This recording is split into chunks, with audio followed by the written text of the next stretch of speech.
We'll start out with honoring excellence. Good evening, everyone. Good to see you.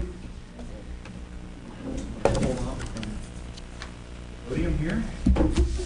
We're recognizing staff here this evening, some wonderful staff. To begin, I would like to introduce and have come join me at the podium Ms. Jill Eltisty and Ms. Heather Phillips. I'm going to read a little bit about what they recognized with. The Carol Brown Award for Excellence in Professional Development is designed to recognize. Thank you, sir. No problem. It is designed to recognize Liberty Public Schools employees who exemplify effective use of professional development. Before her untimely passing, Carol Brown served as the conduit for processing numerous professional development requests in Liberty Public Schools for over 25 years. This award was established in her honor as a means of recognizing her dedication to LPS. Individuals selected for this award strive for continual self-improvement and act as a voice for professional development in their building or department. These are the professionals who walk the talk when it comes to new initiatives and do what is best for students and adults in Liberty Public Schools. I mentioned Carol was in Liberty Public Schools for many, many years, and each year we are so fortunate to be joined by members of Carol's family. Had a chance to talk with her husband, Bill Brown, who's with us again this year. We also have several members of her family, and we're glad you're with us. Dr. Kim, Billy, wife Casey, and Carrie, daughter Carrie, and then her longtime co-worker Sue Wendell is with us, and I know she's made it here for several of these presentations. Oh, 2 grandsons. What are your names, young men? I'm sorry? Wyatt and Peyton. They're here as well. So thanks for being here, all you guys. We appreciate it. So obviously a meaningful award. I mentioned a couple of Cougars from Kellybrook Elementary, Jill Eltisty and Heather Phillips with us. I don't think our academic services department even knows that I swiped this off of the wall upstairs this afternoon. I'll be sure to return that, Beth, first thing tomorrow morning, all right? But their names have officially been engraved as the 2018 recipients of this award. So I will present you with a certificate, and let's give them a big round of applause.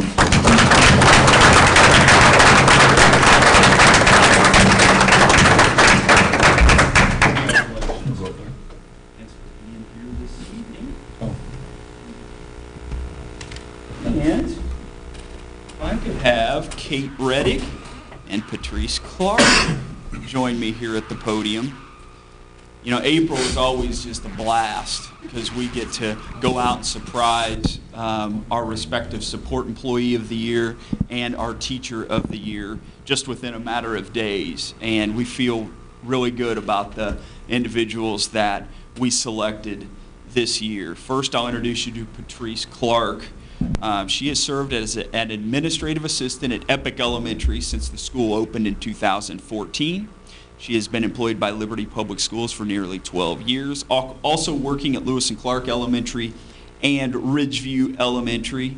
The Support Employee of the Year program is in its 8th year, hard to believe. It was put in place to recognize all district support staff for serving our students and families at the highest of levels. So I asked both of these ladies to speak to us just for a brief moment here this evening, and I would like to introduce the 2018-19 Support Employee of the Year, Ms. Patrice Clark.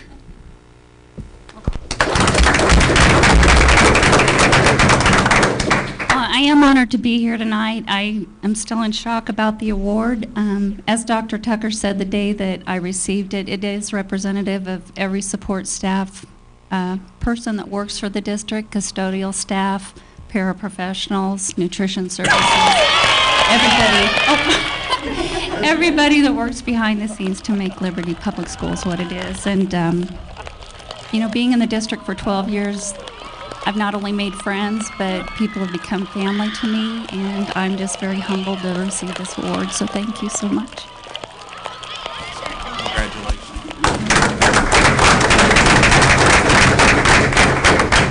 As you saw from that brief video clip there, Patrice, as she came out, Dr. Tucker was the first one to point this out, that she came out wearing her earpiece, still on the job. I think she was taking a call.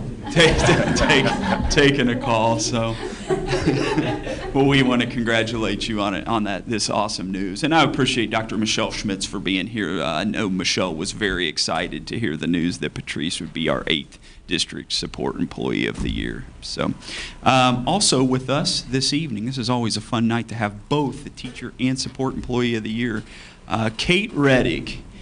Kate is in her 8th year of teaching in Liberty Public Schools, the last 5 of those at Lillian Schumacher.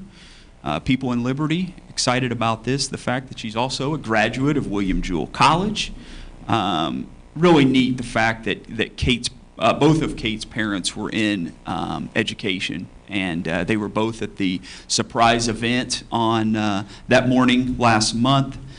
She becomes the first Lillian Schumacher elementary teacher to win the honor as LPS District Teacher of the Year. She now competes in the Missouri Regional Teacher of the Year competition, with finalists being named early this summer. She also becomes the first 3rd grade teacher in LPS Teacher of the Year history of the 14 years to be named. So at this time, I want to introduce Ms. Kate Reddick, 2018-19 LPS Teacher of the Year. Thank you. I cannot even express how humbled I am by this award and by all of the recognition that I've received. It's been so nice. Can I take a moment to thank Mr. Chris Gabriel, Schumacher principal. His keen ability to balance academic leadership with teacher autonomy is pretty astounding. So thank you. And to Dr. Tucker and all of the admin members that were able to take time out of their very busy schedule to come to this all-school assembly, surprise assembly. And yes, for the 100th time, I was very surprised.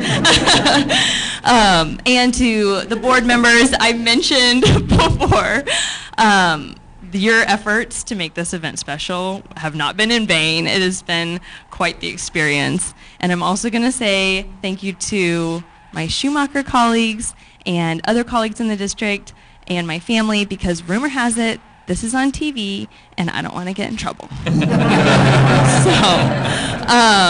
I have felt so loved as we've wrapped up the school year. So I just feel so honored to work in the very best school district in our area. And it has been and will continue to be an incredible honor this coming year. So thank you.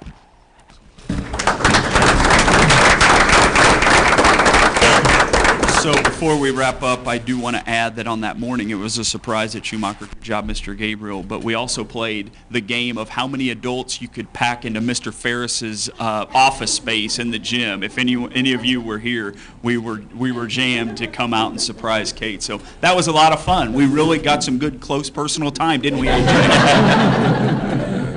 So that concludes Honoring Excellence for tonight. Hope everyone has a good rest of the evening. Thank you, Dallas. If the honorees could stick around so we can personally congratulate you, we'll take a break here in just a few moments after we cover a couple other business items. We have got 2.03, approval of agenda. Do I have a motion? I move the board adopt the agenda as presented. Is there a second? Second. Any discussion on this? Seeing none, roll call, please.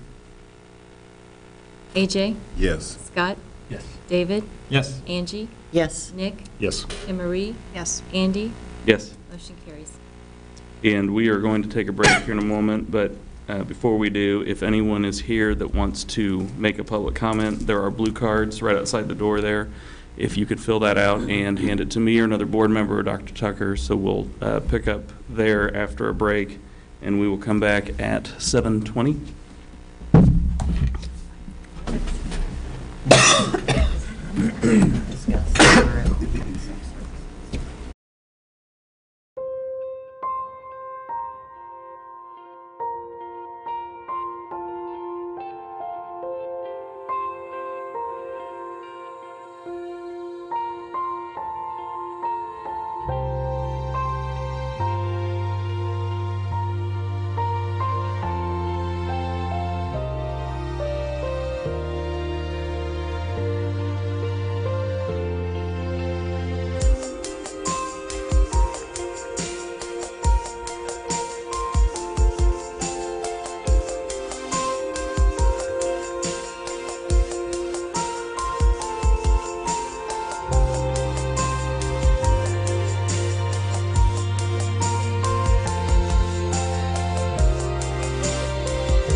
break up the party, but we're going to get started again. Fun one. Thank you. Yes. I think you're going to have to gavel. Just throw it. Yeah, you're way too Well nice. done. You need at least a month of recess duty off. Okay. All right, we are back, and did anyone have any blue cards? Seeing none, we can move on from public comment then. And we come to our consent agenda. Do I have, let me read that first. Our adopted rules of parliamentary procedure, Robert's Rules, provide for a consent agenda listing several items for approval of the board by a single motion. Most of the items listed under the consent agenda have gone through board subcommittee review and recommendation. Documentation concerning these items has been provided to all board members and the public in advance to assure an extensive and thorough review. Items may be removed from the consent agenda at the request of any board member. Do I have a motion with respect to the consent agenda? Move the board approve consent agenda items 3.01 through 6.05. Second. Any discussion on the consent agenda? Seeing none, roll call, please. AJ, Yes. Scott, Yes. David, Yes. Angie, Yes. Nick, Yes. Kim Marie, Yes. Andy. Yes. Motion carries. Brings us to 7.01 administrative procedures, and I assume that would be you, Yes. right? So under board policy updates, we do have one item for your awareness this evening, and as you'll recall with procedures, they are for your information only, but I did want to draw out a couple of changes or updates to DJFA-UAP2. More specifically entitled Federal Programs and Projects related to management of federal funds and cash management. A couple things. These changes from the Missouri School Boards Association are a direct result of a federal programs audit of which they've gone through, and they have started to comb through this particular procedure. And in essence, what it does is it changes the administration by DESE of federal grants from a drawdown process to a reimbursement basis. So rather than expenditures that a district anticipates, it ends up actually being more in arrears or after the fact in terms of the reimbursement structure. The other thing that it includes is it captures a paragraph as it relates to the ability to invest funds in an interest-bearing account in the event that your reimbursement, or you actually end up with more dollars, because in the end, those dollars actually have to be refunded back to the federal government as a pass-through through the Department of Elementary and Secondary Education. So we're just presenting that to you this evening for informational purposes only. Any questions for Dr. Tucker on that? All right, we have no unfinished business. So we'll move to new business, 9.01. It is not typically the case, yeah. Right, 2018-19 budget. So as you are aware, under statute, it is a requirement over the last several years to bring to you a draft or preliminary budget document to you in the month of May, and then subsequently have the Board of Education adopt the upcoming fiscal year budget no later than the conclusion of the month of June. So that continues to be our timeline. We started back in March in looking at anticipated revenues. We've dove into expenditures. Here we are with a draft or preliminary document for you to review. So Cindy's going to walk through us some highlights in terms of some slides that she's put together. We're going to follow that up at our June 5th study session with additional information, discussion, questions that you all might have, and then conclude at our June regular monthly meeting with the adoption of the budget. So I appreciate everyone's involvement in this along the way as we've tried to stay in touch with what's going on at the legislative level in terms of state funding, federal funding. So again, we're going to turn it over to Cindy and appreciate the work of her team in getting us to where we're at this evening. Thank you, Dr. Tucker. Good evening, everyone. As Dr. Tucker said, we have voted the preliminary budget for docs for you to review. Our plan for June is to keep changes up to date if we need to, and tweak that document just a little bit and bring it back to you in June with much less of a presentation, just highlighting the changes. Right now, I anticipate that we will see too many changes based on the information is still slow to come in. But I wanted to walk you through a couple of items on this document that we're presenting tonight. The first thing we've never talked about,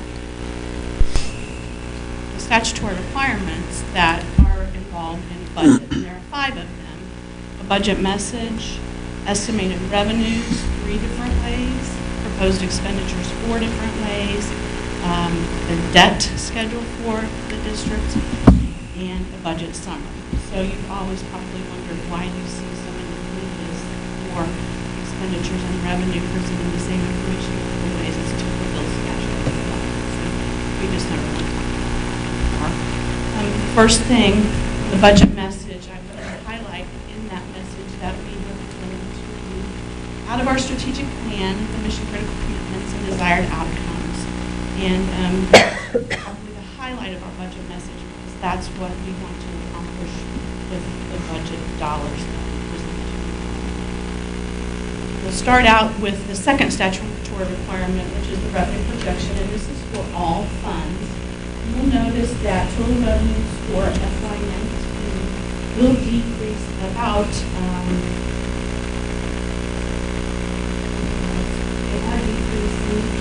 and it's due to interest that we have earned at the local level on the $56 million crossover refunding that has now been paid off, so we will not have any claims on that. We will, however, increase local and capital due to the premium on the bond issue, and we will adjust the interest accordingly after we have approved the sale of those bonds. So that will be adjusted. Federal revenue decrease are due primarily to smaller title program grants and other revenues. In this current year, you see a big jump in that we represent $40 million proceeds on the bond issue. We jump to operating revenue. It's a little easier to compare operating revenue over the past because those things are more consistent from year to year.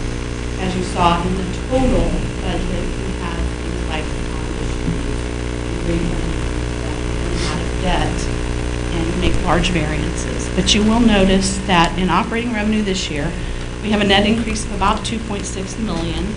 Local revenue increase primarily due to our projected increase in assessed valuation and Proposition C revenue. I'm a little iffy on the Proposition C revenue now because this month with the finance memo, Proposition C revenue was decreased in the current year because the state is not going to recognize and realize all of their anticipated Prop C revenues. So we may have to take a look at that and see if what we budgeted for Prop C last year is realistic. But it doesn't look like we're going to make the goal that they have set originally for us. State revenue increased $1.4 million due to an increase in student count. And that will be a little over $1 million for 174 increased students according to the Mockford data, which is all we budgeted on. ECSE reimbursement should increase, and high needs fund reimbursement should increase, so that accounts for state revenue. And federal revenue will decrease because we do not currently know what our federal reimbursement is for early childhood education. That comes out later in the year.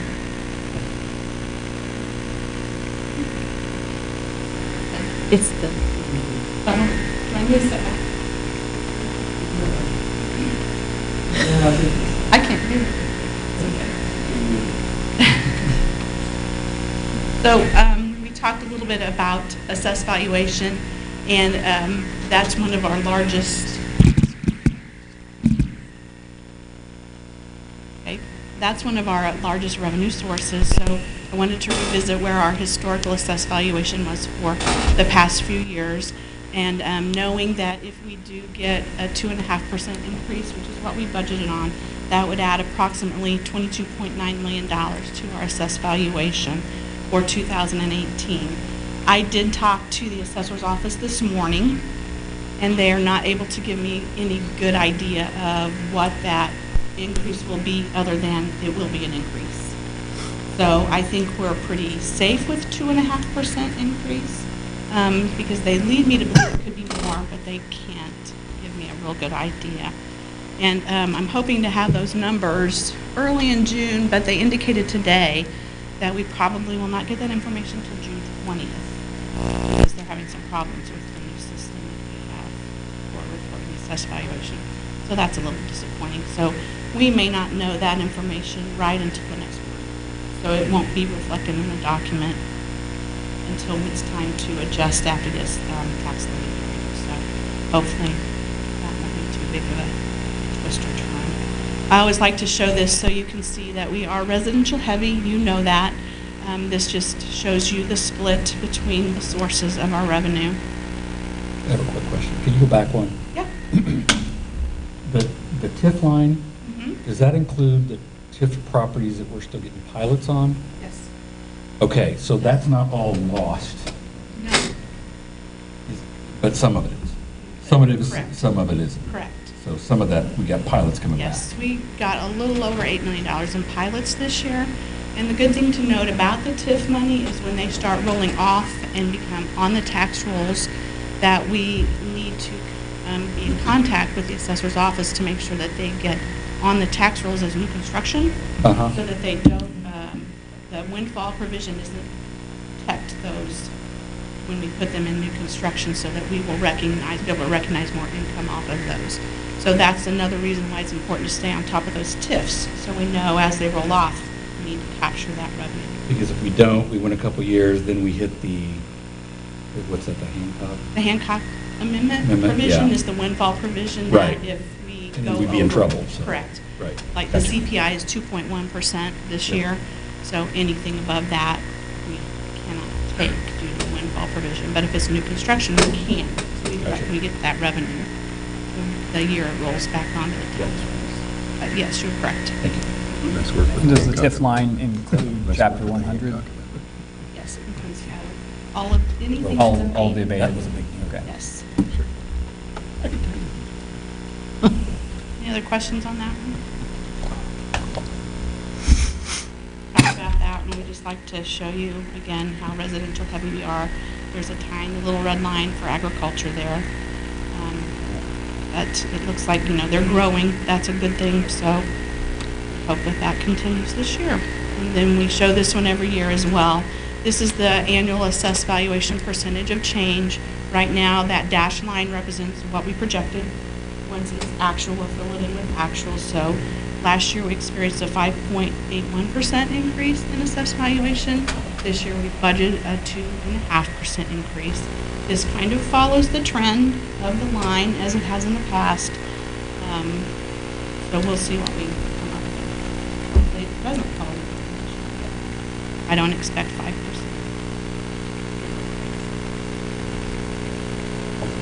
Questions about that one? Questions about that one? Me? Yeah. Oh, no, it amazes me what happened in the early 2000s. They're looking at double digits every year. Yeah. Yeah, we won't get that here.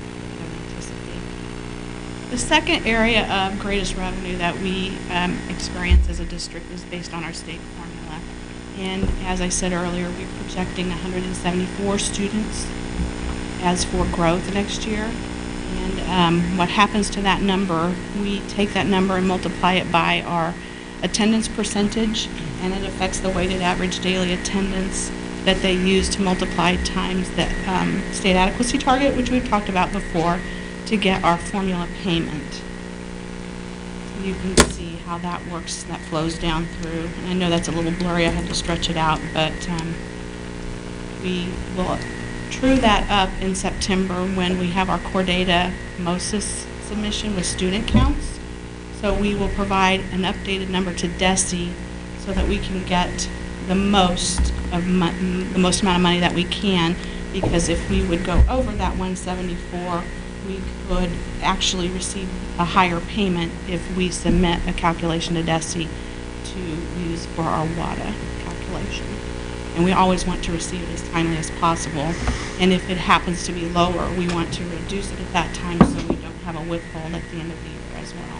So we want that to always be as accurate as possible so we get the right payment amount. Do we have somewhere in here, do we have something on per student? What we are per student, what we're spending per student? And we can get that amount, yeah, on the ASBR. It shows what we do spend per student. I know in years past we've had, I don't know how long it's been, That report card in October also has our Is that where peer I've seen it? comparison. That's what I'm per looking for. pupil expenditure. That's in what I'm- comparison to our peer districts. So Yeah, we can- what we Park can- Hill we can spends pull per that back student, up. what we spend. If it doesn't happen, then we can get that for you. Okay. I would like to point out, this is the May calculation, and you'll see that the SAT is 6241. And I budgeted to keep it flat this year at 6241, which I talked about in a Friday update with you, why I did that. And because of the distractions in the state and the uncertainty of the state revenues, we felt that it was best at this time to keep it flat. And as typical, once this memo comes out every month, when it does increase, we will increase the budget projection accordingly with the information that we've been given. But I just felt pretty safe at keeping it flat, as opposed to raising it to the 6308 that the budget was funded with. And that budget currently is sitting on the governor's desk, so that hasn't even been set. So we're going to move on to the third statutory requirement, which is expenditures. And this is expenditures for all funds. And you can see in the graph that even for all funds, salary and benefits represent 61.4% of our total budget. The total budget did decrease by $40 million, primarily due again to the crossover refunding of $56 million that was paid out this year. And so we won't see that item next year. And we also then will see that we have an increase in capital for the $49 million of expenditures, of which we will have some paid out this year, and the majority of them paid out next year. So you'll see that change further as well. Operating expenditures, picture changes just a little bit. Operating expenditures increased $6.5 million from the current year, primarily due to salaries and benefits, since we enhanced and stepped most schedules. Salary and benefits now total 78.94% of total operating. You'll notice last year they were right at 80.08. The slight drop is due to the contracting out of subs. So in anticipation of you approving that tonight, I went ahead and removed sub salaries from salaries and benefits and put it in the purchase services line. And that's easy enough to switch back if that doesn't happen, but that's what we are prepared to do. So that dropped salaries a little more than benefits because subs don't receive insurance. So it's heavy on the salary line. And then you'll also notice the uptick in the purchase services line because of the switch from salaries and benefits to purchase services. Still at over 80%. Right now, it's 78% it's 80% this year, about 79% next year. That's just a percent difference taking out subs. And that 80% is still right on target for comparable districts, most districts in the state, whether you're a large or a small district. Unless you contract out transportation and nutrition services, that 80% is a pretty comparable rate to other districts. I wanted to talk a little bit about the operating fund balance trend. The box at the top represents this current year, where we expect to finish, and the next 5 years, bringing it back down to 18.68%. It also gives you a little history, how we've ticked up and hope to bring it back down to our target range of 18 to 20% 5 years out. However, I put together this next slide so you can see it all in the line graph. The top line that's orange represents the revenue. The second line are the expenditures. And you can see how and the gray box represents the current FY19 budget that we're talking about. And the blue line at the bottom is our ending fund balance. The red line is the 18% fund balance. So you can see our expenditures the trend line is a pretty steady, consistent growth. However, you'll notice that revenue is not so consistent because our student growth slows down. So that equates to a less steep growth in revenue. So we want to be aware of these trends. If these trends play out with student growth and the revenue does flatten out just a little bit, we want to be aware of them because we don't want to return to where we were, where the expenditures keep going up and the revenues do not. So those are the conversations that we want to at least acknowledge that we may have to have about where we need to slow down. All the while knowing that we want to keep stepping our schedules, and that's the biggest item on our budget. So we have to be conscientious of what we're doing and what we're spending on to make sure that the expenditure line doesn't cross over the revenue line. Are those percentage lines right? If the red line is 18%, why isn't it just a flat line? Because the revenue grows, the revenue and the expenditure. Right, which is why that goes up there. The bottom one. This is a percentage Yeah. I'll have to look at the way the And the graph blue, is I made. think it goes clear up to like 38, 35%. Never hit 1,000. No, you're right. There So I is a think problem that's- with that. So the shape may be right, but it may be in the wrong place. Yeah, you're right. I did not catch that. You're exactly right. So the picture may be better representative, but the place on the graph I don't believe is. Yeah, that red line at the bottom, I think is just Just a the- reference line. I agree. Or is it the dollar value rather than the percentage value of the fund balance? That could be. Which, yeah, then just take the word percentage off and it's correct. Yeah, I'll have to look at that. Might just be- That's probably what they used. Probably right. Thank you. I'll double check on that. At any rate, the trends are there, and we just need to be wise to them and be able to discuss them. And this is the fourth requirement of statutory and the board policy that we show in our budget book, estimated long and short-term debt. This is for FY19. The page in the budget book also has the current year, so you can see what we've done this year as opposed to what's going to be required of the district next year. The general obligation line, that all comes out of debt service. Everything below it comes out of capital. So this comprises two funds of debt payment in principal and interest. And finally, the last requirement that we show you is a general budget summary. And the general budget summary is just provides you the beginning fund balance, revenues, expenditures, and ending fund balance information for all funds. And you can see we're projecting to finish 17-18 with 25.36% and 18-19 at 24.35%.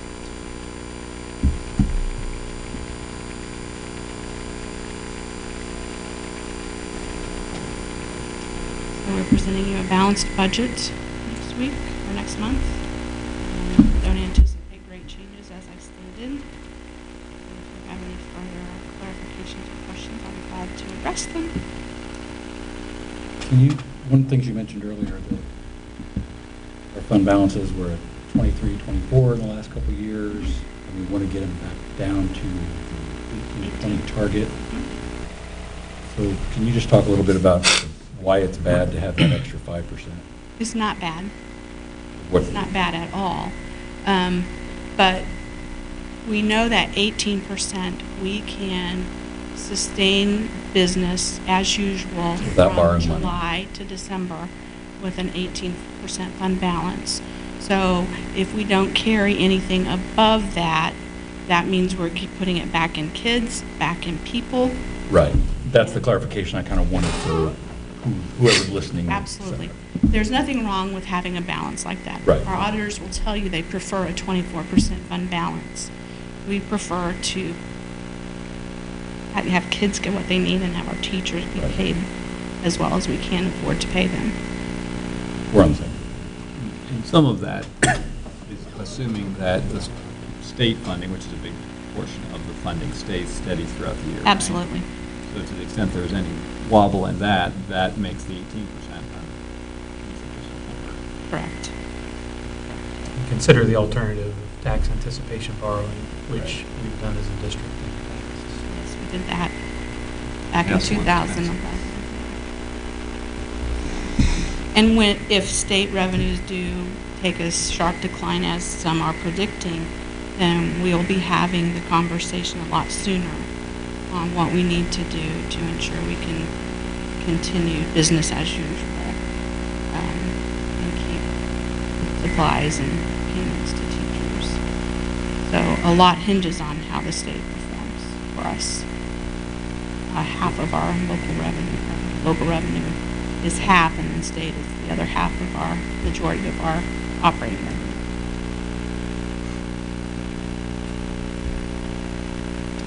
Additional questions for Cindy? So again, we'll have opportunity at our retreat for any new updates or additional discussion questions that you all may have. And again, come to you at our June regular monthly meeting for consideration of approving the FY19 district budget. Thank you, Cindy. 9.02, resolution authorizing issuance of 2018 bonds. So the next two items are in respect and as a result of our successful passage of the April election and the no tax increase bond issue. So the first of which is the resolution authorizing the issuance of bonds. You have the resolution language there. So we're going to invite a couple of gentlemen to the podium. The first of which is Joe Kender from George K. Baum, and he's accompanied this evening by Ben Thompson with Gilmore and Bell, and they'll give you a couple of quick updates. Yes, thank you, Dr. Tucker. Thanks for having us back here. Congratulations. That's a heck of a deal. Very good validation of the work that you're doing, and great community support that you got that bond issue passed. I was joking with Cindy earlier today, which one of us was going to claim credit for you all having a board meeting on a day when the market sold off 200 points, and so yields went well down, and you got a really great result. But in all seriousness, the administration and you all made a great decision to, as quickly as is prudent, go out and issue these bonds, because we knew rates weren't really getting any lower. We knew the FOMC was probably going to meet in June, and we're almost certain they will now, and raise rates again, which will likely cause the bond market rates to go up, and also to issue all the debt so that you could get out in front of that and earn some interest. And I saw some reports that it sounds like you earned some very nice interest on your bond proceeds and be able to add a couple of projects. But took a lot of work to get a bond issue, once it's passed, back out the door in 7 weeks so that you could lock in low rates and take advantage of those things. So it's not to be understated, the work that went into that, and your administration was obviously busy building budgets and trying to plan for $49 million worth of projects, and so they had a lot on their plates already. But fantastic job and a great result today. You've got, there you go, we've got 4 quick pages, and I'll be very brief and hit the highlights, and then if you have any questions for us, please feel free to ask. On the bottom right of that, and you can see the one line there, the net interest cost of that first page, you'll see a 3.69%. Folks, today you borrowed money out 20 years with a 17-year average life at under 3.7%. Just to put that in a little bit of historical perspective, when I started on October 1st of 2007, so almost 11 years ago at George K. Baum, you could, at a AAA, and you all received a AA rating, so 2 notches down from that, which is tremendous, but for a AAA, you could borrow money 1 year at 3.56%. So you borrowed money out 20 years, just more than what you could borrow 1 year, 11 years ago almost to the day. So heck of a deal, heck of a result. The next page is just going to break out your payments. You make 2 payments a year in your fiscal year, an interest-only payment on September 1st and then a principal and interest payment on March 1st. If you were to look at your debt as a larger spectrum, if you were to look at all your general obligation debt, it looks much more like your mortgage payments, where you're paying principal and interest every year. This structure here is called a wrap structure, and what that allows you to do is take advantage of not having to increase taxes. If we were to go in and just make that look like your mortgage each time, you would likely have to vote a pretty sizable tax increase. This allows you to minimize the impact to your taxpayers and maximize what you're getting done from a dollar volume perspective. The next page, page 3, the sources and uses funds.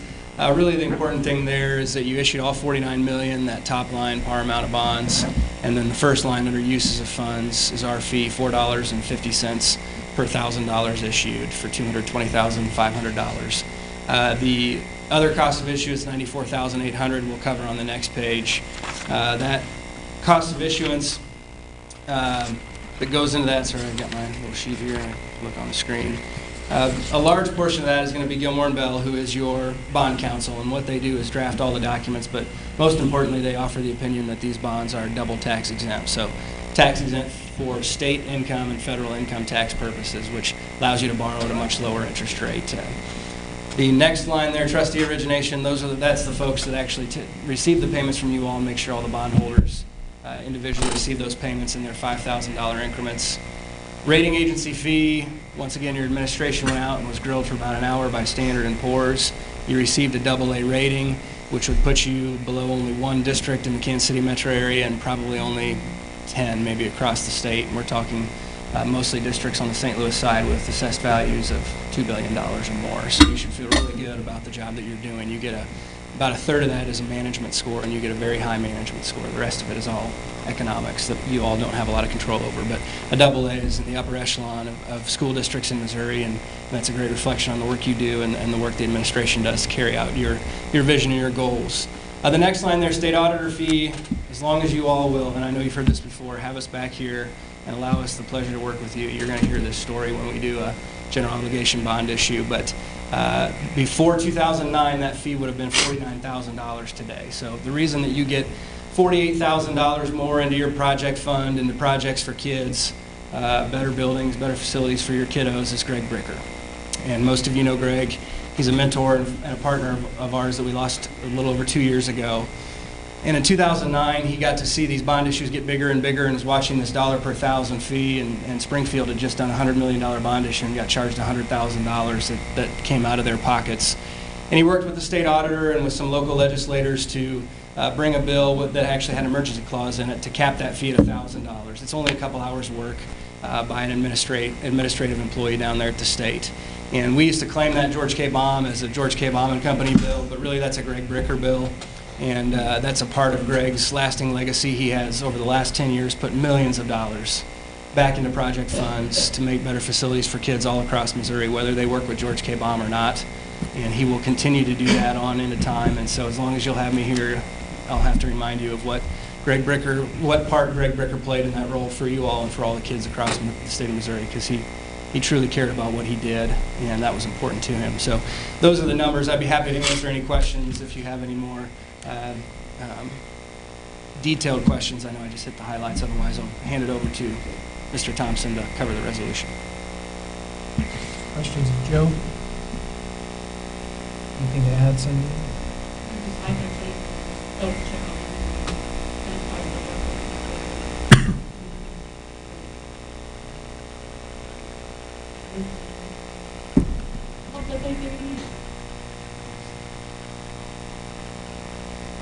So once again, Ben Thompson with Gilmore and Bell. I'll hit on some highlights of the resolution. First, I just want to echo Joe's sentiments. I think it is amazing, and it just speaks to the leadership of not only the board, but the administration and the district to have a bond issue and a question on the ballot for $49 million that passes with more than 82% yes votes. I mean, that is truly amazing. I deal mostly with school districts, and you don't see 82% yes votes. So congratulations on that. Also, congratulations on the AA rating. Like Joe said, there is a factor in there about administration, about a third of it, and there's only a handful of districts in the entire state that have AA or higher. So I applaud you for that.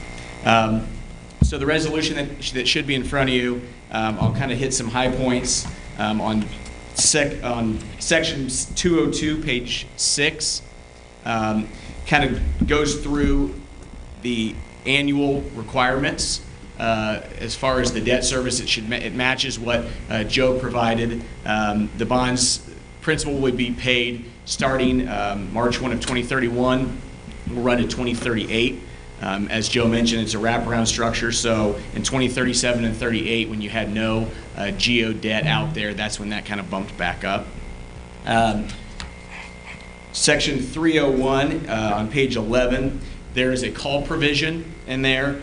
So these bonds can be refunded on March 1 of 2026.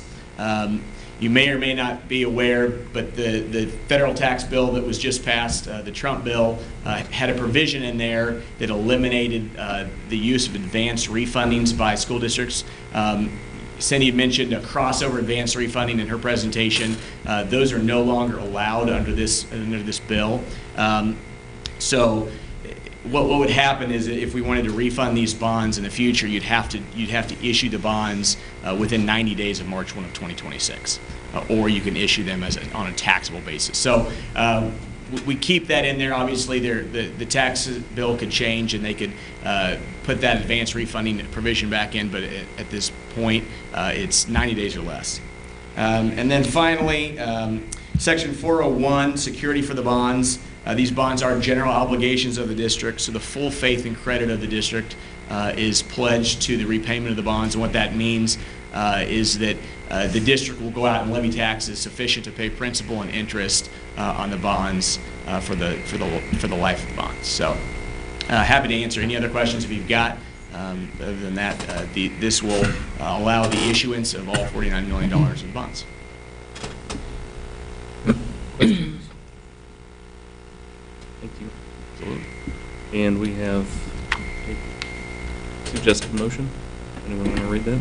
I move the board adopt the resolution authorizing and directing the issuance, sale, and delivery of $49 million principal amount of general obligation school building bonds, Series 2018 of Liberty 53 School District, Clay County, Missouri, prescribing the form and detail of said bonds, providing for the levy and collection of an annual tax for the purpose of paying the principal of and interest on said bonds as they become due, and authorizing certain other documents and actions in connection therewith.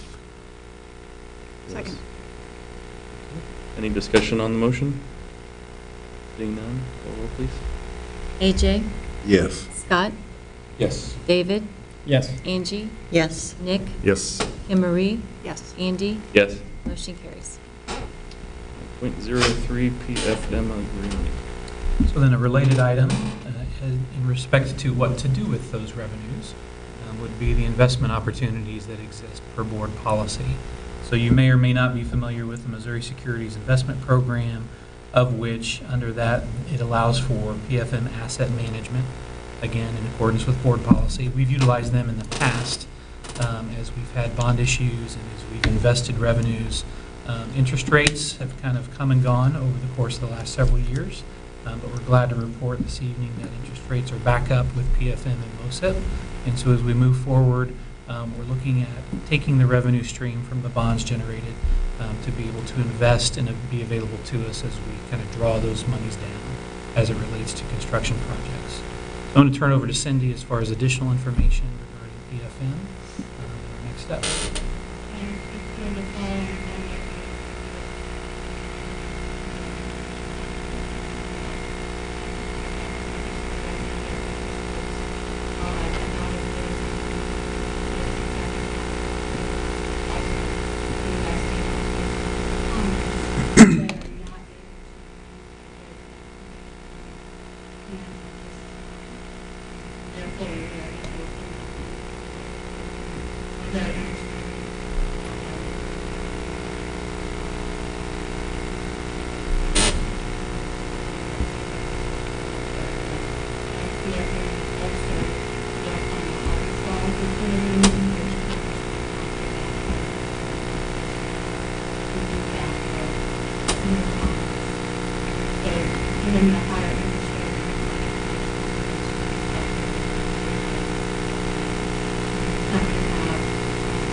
We anticipate the earliest time frame in which to tap into those revenues mid-July.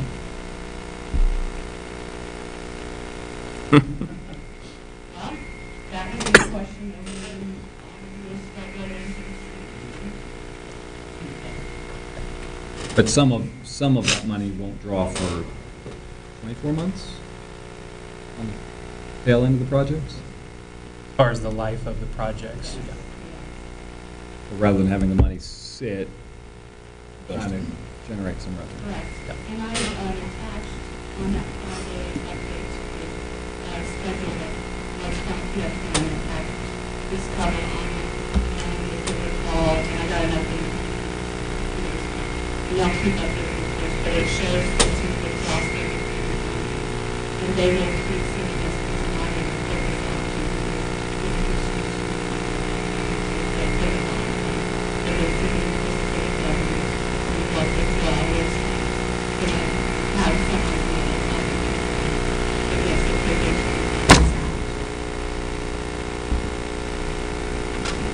And the requirement that the interest earned goes back to project costs. as well as food.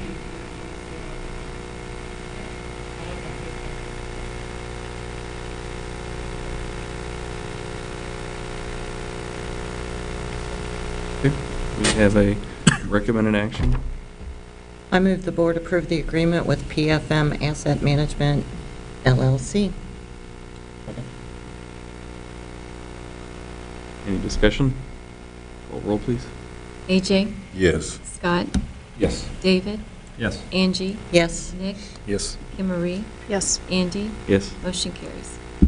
9.04, substitute services request for proposal. Thank you, Joe and Ben.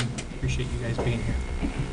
Under the substitute services request for proposal, this is actually something that we have been working on for the last 5 or 6 years. I need to excuse myself due to a possible conflict of interest. And so we wanted to bring that to you this evening for discussion as we present it to you for first read. But again, we have utilized Team Liberty. Human Resources Department has been very involved in this. And so we've tried to problem solve through this in a variety of ways. So this evening, we're going to share with you information related to the RFP process that we've been working through, several proposals that we've received. So I'm going to turn it over to Dr. Vogelar to provide additional information. Thank you. Dr. Tucker mentioned we have been studying this closely by the HR department, as well as Team Liberty.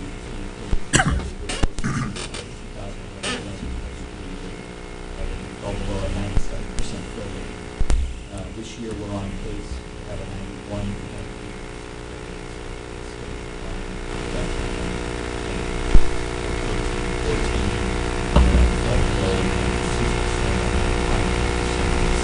You have requested staff and service decided to off on that cost of the buyout and see buyback dollar amount.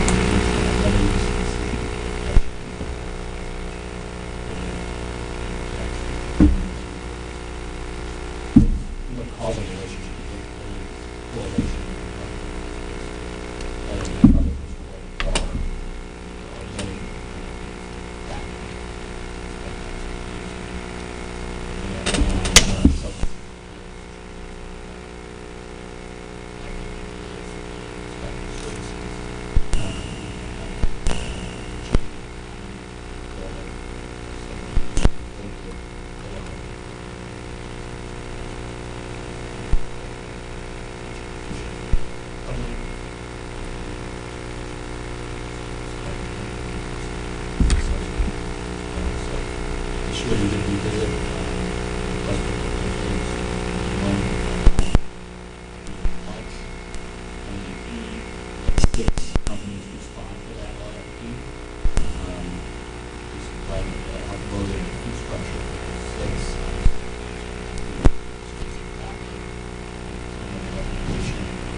software effectively overly accommodations is basically a staffing service to the full-time entity leveraging their resources to pay for themselves, not necessarily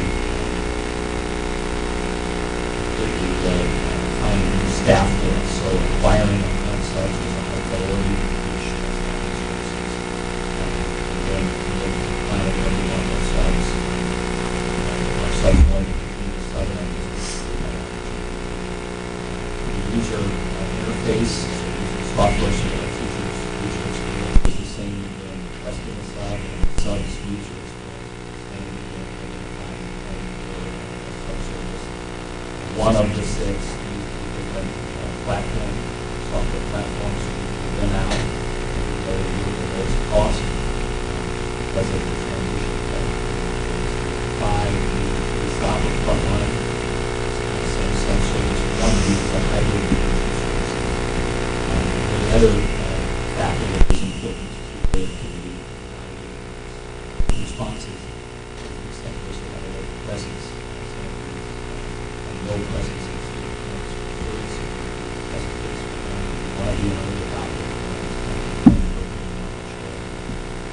treating that to be about everyone, so treating of those two ones, presence in the campus, state area,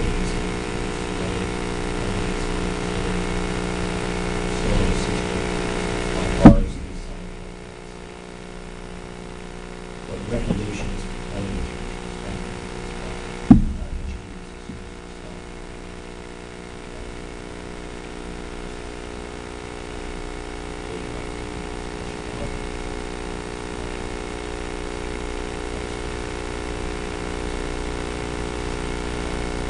Any questions about the process? We also understand very closely the process as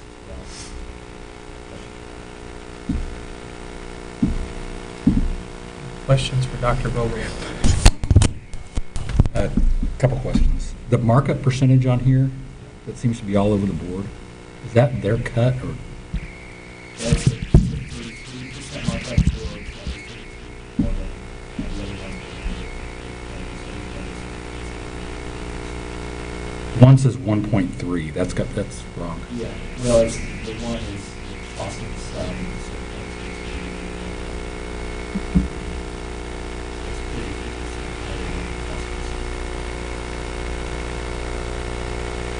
Okay. So in one column it's presented as 33%. The other one is 1.33. Okay.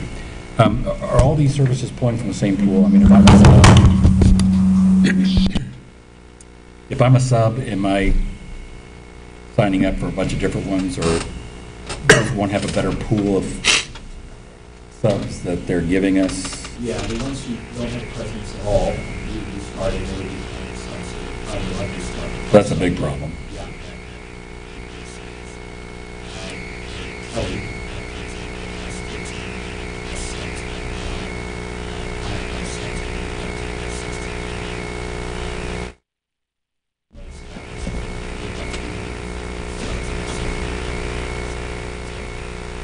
Is that something we're going to do, is follow up with our subs, especially those we really like, and make sure they link into Kelly, and so that we can still use Part of them? that was working with the respondents to ensure that we weren't really promising our agency ourselves.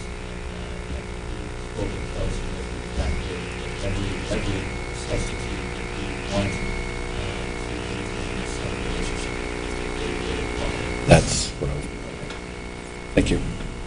So the districts that already do this, their fill rate is? All fill rates increased. I talked with those districts over the course of the year. Now, not all of them are at 100%, but some of the school districts were significantly in, the 70s or 80% fill rate, so they're in 80, upper 80s to low 90s.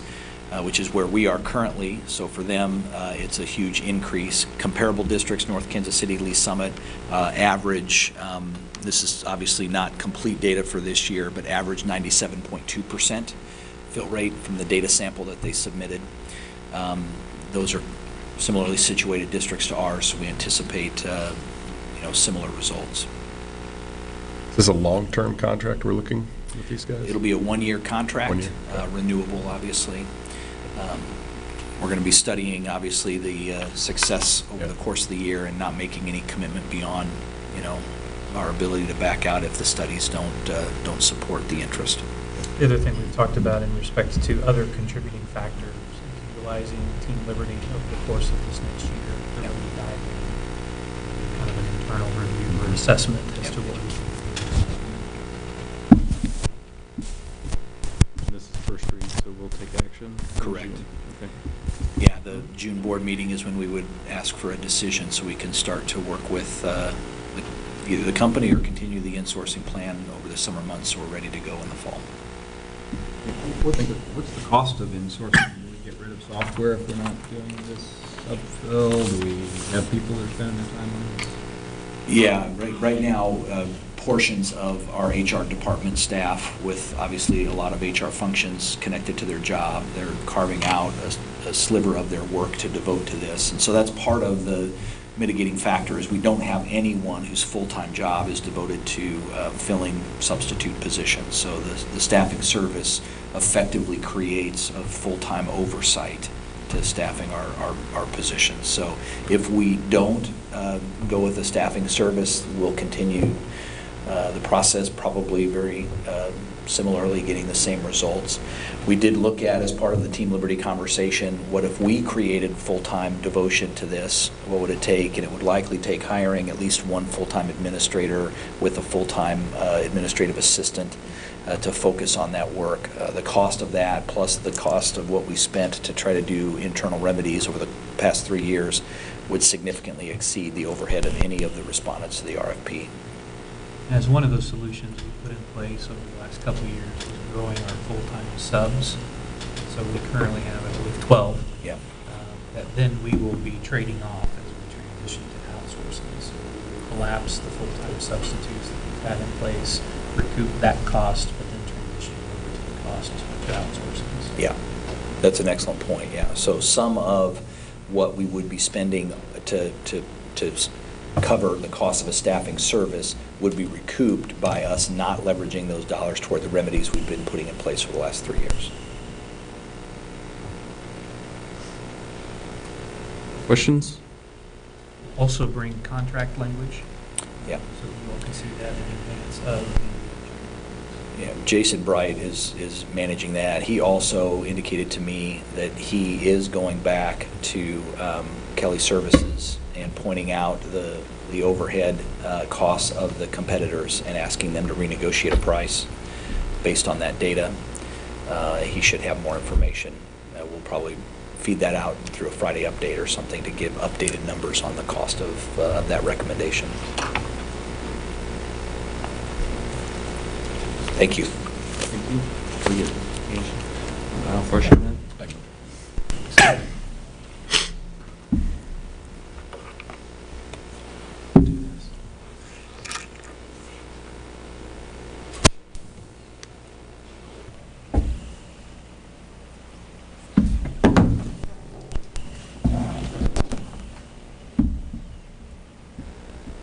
.05 curriculum review.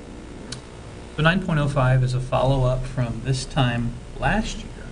We were introducing to you our intent to roll out a process for curriculum approval. And so as you'll recall, last summer you probably spent a considerable amount of time diving in and going through curriculum. And so we are ready to do that again for you this evening, presented to you this evening for first read. Dr. Westfall was not able to be here this evening. We appreciate her and her team, teachers, that spend a tremendous amount of time in developing curriculum, as well as the ensuing assessments and resources that follow. So we're going to turn it over to Dr. Heidi to provide an update as we look to first read this evening and then approval. What you see before you is the K-12 Physical Education Health curriculum proposal for first read.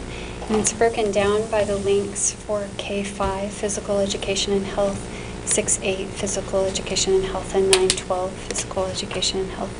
If it were to be approved on the second read, it would fall in line under Academic Services page on our homepage on the website, and you will see a link to curriculum, and it will be housed with all the curriculum that we offer for Liberty Public Schools. I too would like to do a special thank you to our PE and health teachers for their extensive work on developing this curriculum, which is just a massive undertaking, and Dr. Westfall for her leadership in this department. Well, you'll have opportunity to dive in and kind of comb through each of those between now and our June meeting. So if you have questions, need clarifications, please feel free to send them to us, and we'll get answers for you. Again, present that to you this evening. Anyone else having an issue with the 6 through 8 Yes. Link? I was. It's not working for mine either. Make sure that goes live. Or if we can get a hard Absolutely. copy of it or something. Great. Yeah, my board docs reset. So, 9.06, items pulled from consent agenda for separate consideration. We do have a couple of items, the first of which is in respect to reimbursement for payment tied to the National School Board Association Conference. So the first item is pulled from consent. It's check number 684717 in the amount of $145.16 paid to the order of Ms. Angie. So we'll have that item. The second item, in a separate motion, is a construction management change order. If you'll recall, under consent agenda, you had several change orders. This was one that was an additional amount in a total of $13,303.32. And pulling that one as it relates to relationship to Mr. Bartlow, and that he has family members that occasionally does contract work for Bart Electric Company. So those are the two items that we will pull and have in two separate motions. Go all the way to the bottom there. There's proof. Some language proposed. I move the board approve check number 684717 issued to Angie Reed for reimbursement of expenses at the National School Boards Conference. Second. Any discussion? Roll call, please. AJ? Yes. Scott? Yes. David? Yes. Angie? Abstain. Nick? Yes. Kim Marie? Yes. Andy? Yes. Motion carries. I move the board approve Bart's electric change order for electrical work at LNHS and LHS convenience buildings. Roll call. AJ? Yes. Scott? Yes. David? Yes. Angie? Yes. Nick? Abstain. Kim Marie? Yes. Andy? Yes. Motion carries. Brings us to 9.07 contracts purchases. We have done work in the past with Charlesworth Consulting, so we are getting ready, as we've conveyed to you in the Friday update, we're getting ready to look at property and casualty insurance, request for proposal, as well as a broker selection process. So we're wanting to, this evening, with approval on first read, go forward with Charlesworth Consulting in terms of next steps related to both developing the RFP as well as that broker selection process. Anything else to add, Mr. Anderson? No, sir. That comes at a fiscal note of $6,500, and we'll be bringing information to you in respect to next steps as we look to both that broker selection and potentially looking at possible proposals related to carriers. So we'll present that to you for your consideration. You're requesting action on this? Zero. I move the board approve the contract with Charlesworth Consulting, LLC. Any discussion on the motion? Seeing none, roll call, please. AJ? Yes. Scott? Yes. David? Yes. Angie? Yes. Nick? Yes. Kim Marie? Yes. Andy? Yes. Motion carries. Brings us to section 10, reports from the administration. Let's do these. First off is academic services. Dr. Heidi? Thank you. First, I wanted to point out the program evaluation for college and career readiness and community partnerships, done by Colleen Jones that you'll see in there. A special thank you to her. In that, I know you'll see so many of the things that we're super proud of in Liberty Public Schools, from Shadow Search Day to Naviance, Career Connections, Future Finance, PLTW, Medical Career Night, and the list just goes on and on and on. So a special thank you to Mrs. Jones as she presented that this evening, and we sure do appreciate what she does for our students and our community, Liberty Public Schools. And then secondly, we're super excited to present to you tonight what we're calling Liberty Virtual. And so Dr. Moore, this is a thank you to her and her hard work with team. It has grown from an ideation stage about a year ago as we came together to see what more can we do for our kids and how can we do it better and what would that look like. And so from that, lots of different things came about, but this one especially is on the ground and starting to roll, we hope. So Dr. Moore, take it away. Sorry, I'm down a mic, so that's why I'm kind of have to do this. I'm really sorry.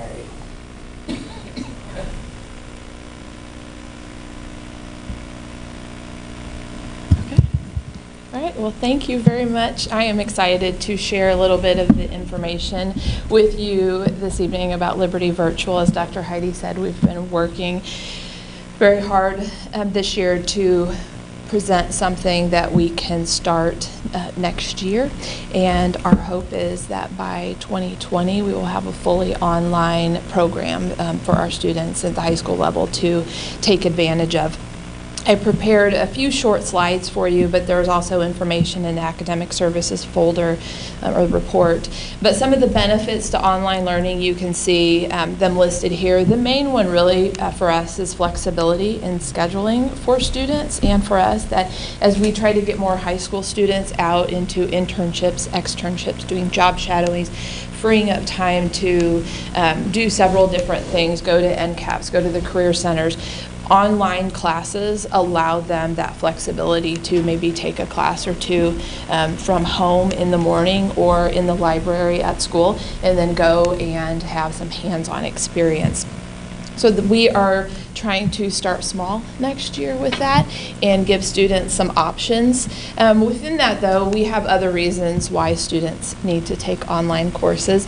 And as you can see, these are the three main reasons. Credit recovery. We have students who may have failed a course and they need to repeat it, or they need to find something comparable to take to earn the credit.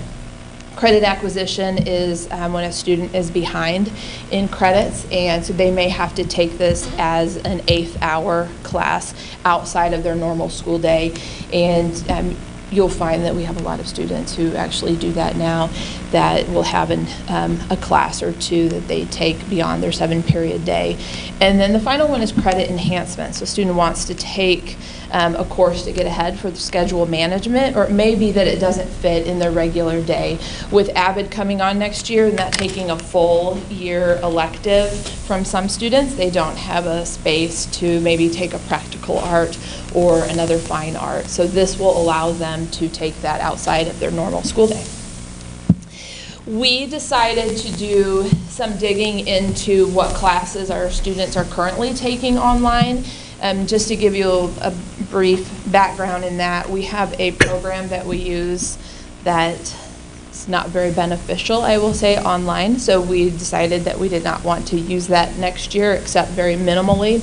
And we have been partnering with North Kansas City and their online program, and they've been very supportive to help us.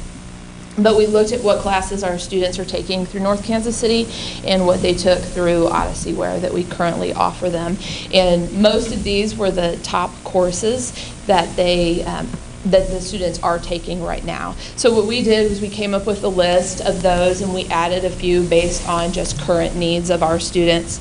And these are the courses that we would like to start in the fall and offer students. We have one full year course, which is biology, and that is mainly for credit recovery. As we looked at what course students struggle with the most, it was math and it was biology. So we thought that we would offer at least one of those as a full year option, so they can take it each semester. If they failed one semester, they could take just that semester. And then you can see there's a variety of practical arts and fine arts, and then some core classes as well for them. Some other things that we just wanted to share, as I said, they were based on interest level and need. All of our courses will be created in Canvas, and we had a meeting with the teachers last week and went through what that should look like so that there's consistency among all of the classes, that here are the expectations from all of them.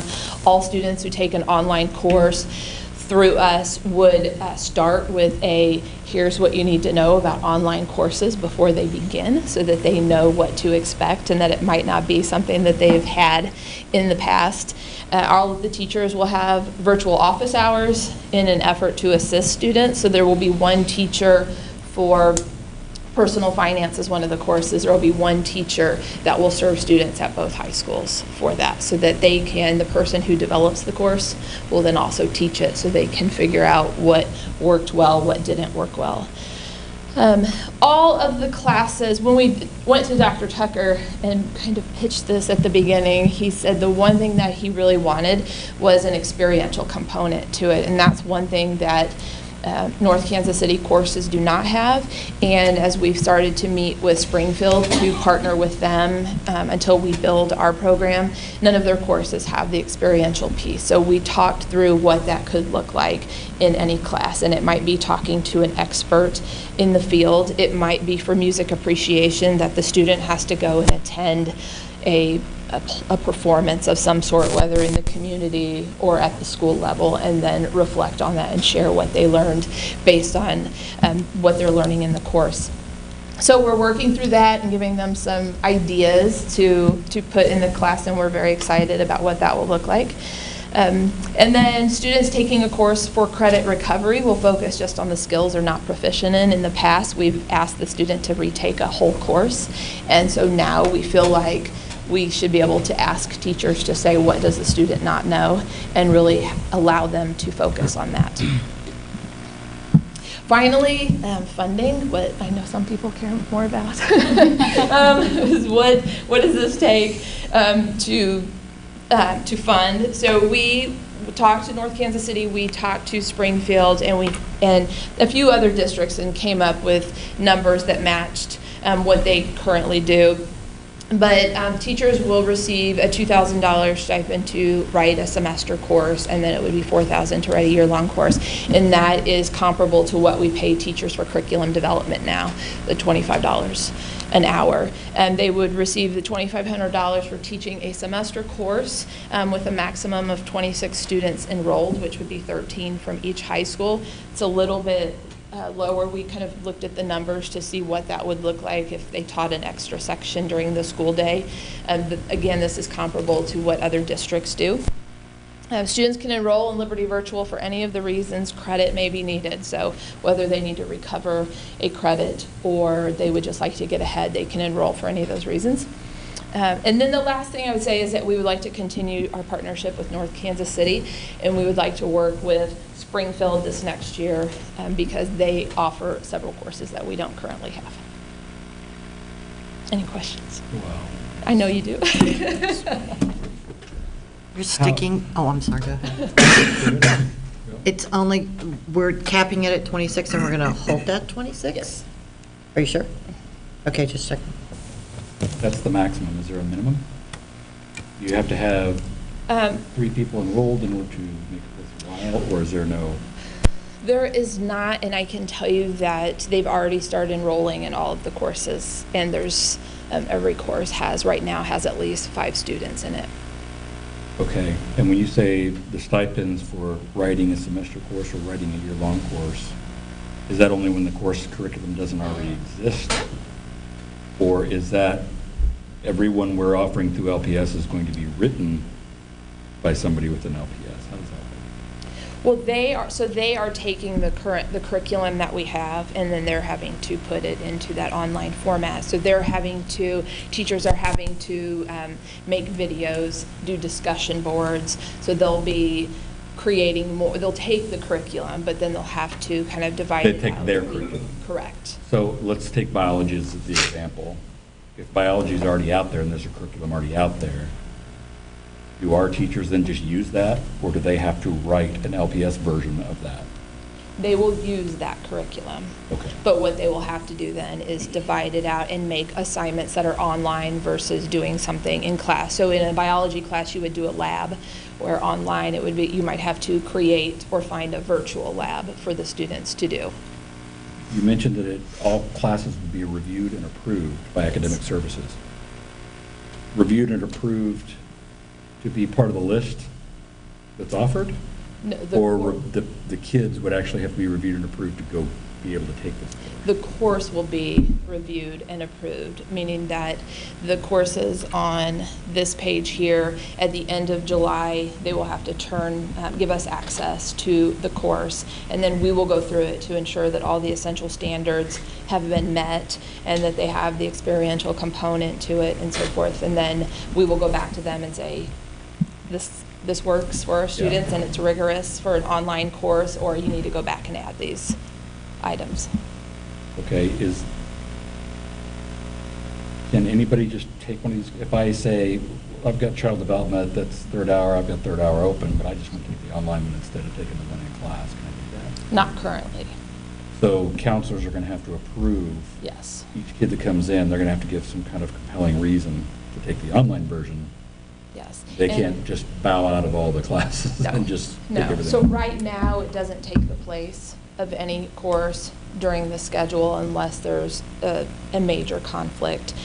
So what students have to go to their counselor and work through them, and then the counselors have access to a spreadsheet for each of these courses, and it has 26 spots on it, 13 that say Liberty High School, 13 that say Liberty North, and they have those spots to fill, and that will be it. Okay. Add something there, though, Scott. This runs at about the same time as we conclude the legislative session of their passage of a virtual bill, which A, revises the Missouri virtual program, but then B, opens the door for out-of-state, for-profit, online education providers to be able to have access. And so the way this could play out is your high school student could come in and say, I want to take biology online with XYZ online school. And so then what ends up happening is that student is permitted to enroll in that course at the expense of the district.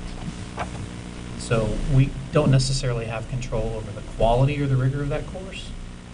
So then kind of an attempt to be able to offer courses that are developed by Missouri certified teachers and aligned to Missouri standards. Really all of our districts collectively are kind of at that point of needing to counter, for lack of a better word. So we think we can continue to push in this space. The other thing to the experiential part that we talked about in terms of trying to fold in an experiential piece, I think there's a natural bridge to what we've been doing with OER and developing and curating content. So all of the courses that you've seen before tied to what we're doing with OER can then springboard into perhaps, over time, online course offerings. So then as this just continues to grow, the administrative piece gets some traction as well, and that we're going to end up having to provide additional support to them. That's where I see all the pitfalls. But there's a big shift. Who's going to approve who can do it? Sure, and that's the vetting to ensure the quality. Yeah. And so we think we can deliver better quality than some of the other providers that we've currently used, and collaborate with some of the larger districts that have a larger capacity to be able to do this. The other question I have on the experiential side of it is, can you connect with a local business partner as you look at those courses standards and say, okay, as that online teacher, I'm going to cover these standards, but as the business partner in this online platform or environment, you're going to be responsible for covering these standards. So in the end, you've created this competency-based approach that, again, as we've talked about, takes the best of the classroom, the best of the business partner and that community piece, and then marries that together. I would add, as he said, in 2020, we hope that students will be able to take this in place of first hour, second hour. Right now, most of these courses all these courses are outside of the school day for students. But as we move into trying to get more students out and about, then that will be the option that they can take it in place of certain courses. We do have also one administrator at each building and one counselor at each building who are my go-to people. And I go to them, and then if you have questions, you come to me, and then that way we have one solid message for everybody. Freshman through senior, or is this just freshmen through seniors? High school. With priority given to the upperclassmen for students who need the credits to graduate. This feels like a bit of a jump start investment that you're looking for to allow us to get some traction around a core group of classes, build the content, get the first year. It's going to cost $100,000. Once we get it going, then we can tune it and figure out what works, what doesn't, expand. Right, and then look at the staffing component as far as what would it take to offer these during the day, and that would obviously take additional staffing. When you look at what North Kansas City and Springfield have done, they've started, they just have a couple of teachers who do this full-time, and then the rest do it during the school day or outside of the school day, but we would. But there's a point at which it becomes, it doesn't add to your costs, it just changes where you're deploying your where they're people. doing. Correct. And the other thing I would mention, whether it's district developed or some of these for-profit options, is that you're still able to recoup your ADA through DESI to the tune of not 100% of your ADA, but I think it's 96%, 94%. 94%. So then you've got that coming in as you're expending those resources. So you're seeing the ADA stream, for lack of a better word. Is there a limit on how many of those courses a student may take? There is not, but the research that we've done and the discussions we've had, particularly with North Kansas City, they have said that 2 is really the most that they would put a student in, because once you get to 3, then the student starts to struggle more. So we have had that conversation with our counselors that we would not want to do more than that. But there could be extreme cases where in a particular semester a student uses a different format. Correct, and we've talked about if this is a possibility to use in the future with homebound students who maybe somebody couldn't go into the home for some reason, or the student couldn't meet them at the library for some reason, that this would be a great option to use for homebound students. Homebound is pretty common, and then the other one that is not as common, but we hear it periodically, is students traveling abroad. We had a young lady who spent the entire month of March back home in Iraq. We've had another young person who's traveled with their parent in China because that's where their work takes them for a period of a month. So I can see this as an option for those types of students as well. And the technology platform is Canvas? Everything's on there? Correct. Okay. Everything goes through Canvas. Cool. That was a big piece of that process of walking through the RFP here of late. Trying to land that decision and then kind of springboard us into the conversation as it relates to the virtual course offering. And right now, the intention is for it to be during the regular school year. Is there any thought about potential for summer? Summer school next year, yes. We currently do that with the academy and allowing students to come in and do that, continue their credit acquisition. So we would look to provide that same option. And do we have success criteria that would say this was a go, we keep moving forward? Not yet. We will. Yeah.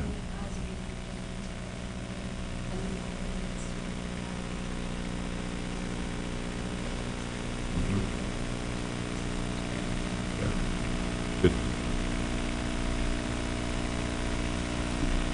Thank you. I just want to also pick up there too. There's been, you can imagine, a lot of people who are waiting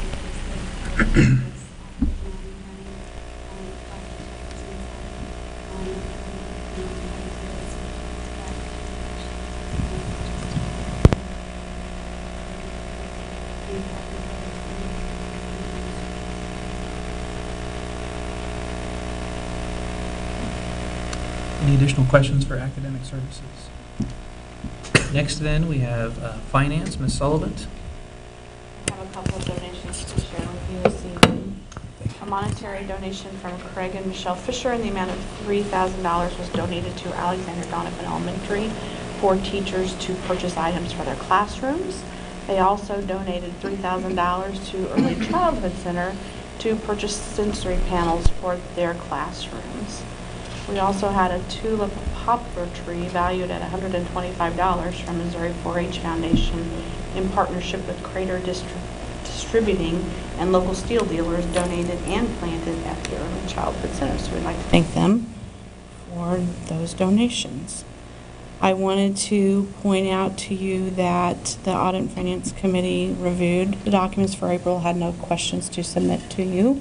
Their next meeting is June 18th. They also received the budget document this month also. I hadn't had a chance to look at it, and I did not receive any questions, but we will talk about it at the meeting on June 18th. We have one member rolling off. She has reapplied. In addition to her application, we currently have 3 others for a total of 4, which I'm very happy about. They all look promising. So Sandra will be calling them to set up interviews with you before the June board meeting, if we continue to do that as we have in the past. I heard that one. I don't know what it is about me tonight. Throughout my hands. But anyway, I look forward to the interview process for those members.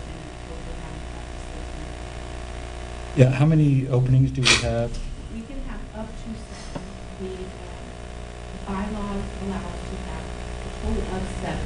So we can But how many do we have on now and how many we openings? have 3 current. Right. One virtual. Okay. We would have, if you choose to reappoint her, we would have 3 members that are continuing and 3 new members if you chose to appoint the 3 applicants as well. And that's all I have. Again, we'll look to try to schedule those interviews just prior to the closed session. So we've tried not to start any sooner than 5 o'clock. So Sandra and I and Cindy will work on that part. Okay. Thank you. Next up, Human Resources, Dr. Vogelaar. Thank you. We've uploaded a report for you to look at. There's a couple things I want to draw out of that. New numbers with regard to the screening. Rebecca Fisher reports that we have 72.15% completed in 2018. That's completed the requirements to avoid the premium differential. This time last year it was 71.69%, so we're a little ahead of schedule. All of that is on pace. Last year we finished it over 97.5%, so having it be on pace is very encouraging for us. The other thing I wanted to draw your attention to is we have 68 separations for our certificated positions. All but 16 of those are filled, so we're working to fill the remaining 16. You may recall from the April board meeting, we had 42 separations, so just from that time in April to this month, we've gone from 42 separations to 68. Sounds like a big uptick, but that still is under 7% of our certificated staff. Nationally, turnover in suburban school districts is around 15%. We tend to hold at about anywhere from 7 to 8%, so we're on pace for that as well. Working to fill those remaining 16 positions, and feel encouraged we'll have that wrapped up very soon. If you have any questions about the report or anything that has been presented, I'd be glad to answer those for you. Questions for Dr. Vogelaar? Thank you. Next then is operations, Mr. Anderson. Yes, just a handful of quick updates. Earlier tonight under consent, you all approved, authorized moving forward with our first most significant bond package, which included Liberty North, Liberty Middle School, secure entries, as well as some initial work at Lillian Schumacher. So plans are in front of the city, waiting for permits. So we can begin work on that this summer with the goal of completing that work before the start of school. In addition, a quick update on concessions and the academy. Concession buildings are both wrapping up, final stages, waiting on some final punch items. Expect both to be ready for occupancy here very early part of June, and the academy will wrap up in the middle part of June. Also, a quick update on tennis. I'll probably provide something more detailed here this Friday, in this Friday's update. But we have kind of honed in on a plan at Liberty North. It will total 7 courts. Part of the reason for 7 rather than 8 is we weren't able to put an 8th court in without really getting into relocating utility lines and significant retaining walls. So the tennis coaches and the folks at the building are very comfortable with 7. As you know, currently they've been using 6 at Bennett. 8 was ideal, 7 is workable, so that's the target right now. So we'll provide some more information on that here on Friday. And last, just as a, 2 points. One is over the course of the next couple meetings, there'll be quite a bit of construction-related bid approvals under consent. If you ever have any questions about those, certainly give me a call. That will move pretty quickly, and a lot of them will be packaged together, so you'll see one large action, then another large action We'll provide periodic updates over the course of the summer and the fall. Right now, a lot of the planning work, we're spending quite a bit of time at both high schools and working through some of their design, and we'll keep you guys updated along the way as we get further into that process. And then last, Steve Aldrich and his crew, the summer kind of project schedule, that's really, they're kind of waiting at the gate as soon as summer hits, and they'll be hitting a whole host of projects across the district, and you'll see those updates as well with each month's report.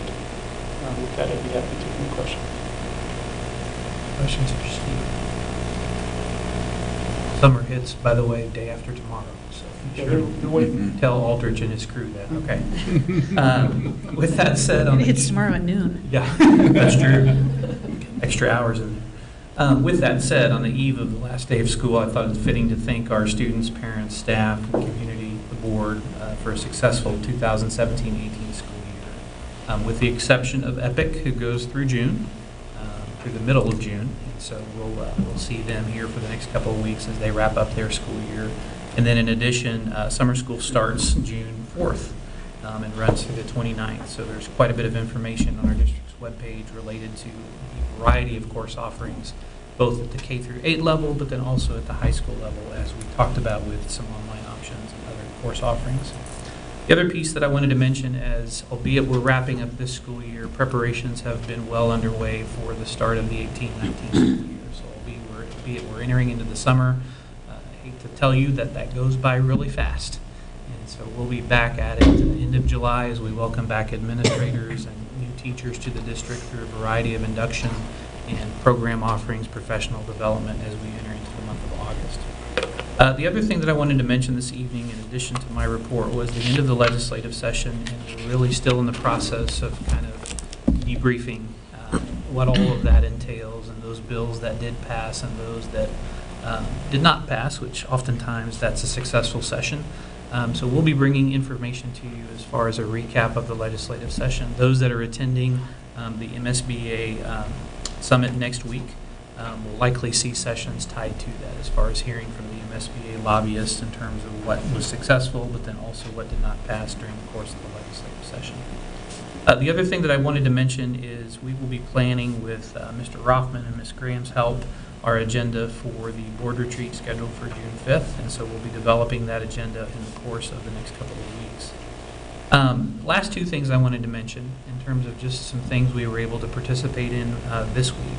At Liberty Academy, they held a showcase midday yesterday, and if you had an opportunity to go through, you saw two things on display, and it was as part of the Unschooled Challenge. And if you're not familiar with the Unschooled Challenge, it really challenged students to do two things: to focus on projects that were of service to the community in some form or fashion. And then the second type of project was really something that was entirely really kind of intrinsic, something that they valued or that they found interesting. So the projects ranged from students who happened to work in a skate shop that decided to design their own skateboards. At $10 a piece, you could get a blank skateboard and have a potential earning of anywhere from $30 to $40 if you were able to flip that skateboard, figuratively and literally, to be able to sell in terms of some entrepreneurship. In addition to that, talked with a young man, Amin was his name, and he actually was from Eritrea originally and settled in the United States with his family, but he decided to design a shoe. And so he had the old wooden block that you would design a shoe around. And I said, well, how did you do that? He used masking tape, and he taped it all up, and then he designed his shoe around it and then cut it up. And he was talking me through that process. I said, so how'd you learn that? Well, I connected with a gentleman in Tulsa, and we did some Skype sessions, and he taught me how to do all of this. Pretty phenomenal, all the way down to students that had a passion for photography and for poetry that combined their life experiences of having grown up in Middle Eastern country to kind of where they're at today. So a really phenomenal showcase of those experiences. We have one in the fall, but then we have another one in the spring semester. So there will be another one this next fall that I would encourage you to take advantage of and have an opportunity to go and see. About 4 of us were also able to attend yesterday a brief presentation by an author by the name of Ted Dintersmith at Barclay & Company with the help of Mr. Bartlow and setting that up for a few of us. He's actually an author that I came across earlier in the spring semester at a conference and was able to see a presentation of his as well. You may recall his work from a couple of movies. Actually, one movie that he did, Most Likely to Succeed. He was the creator of that. He was a venture capitalist.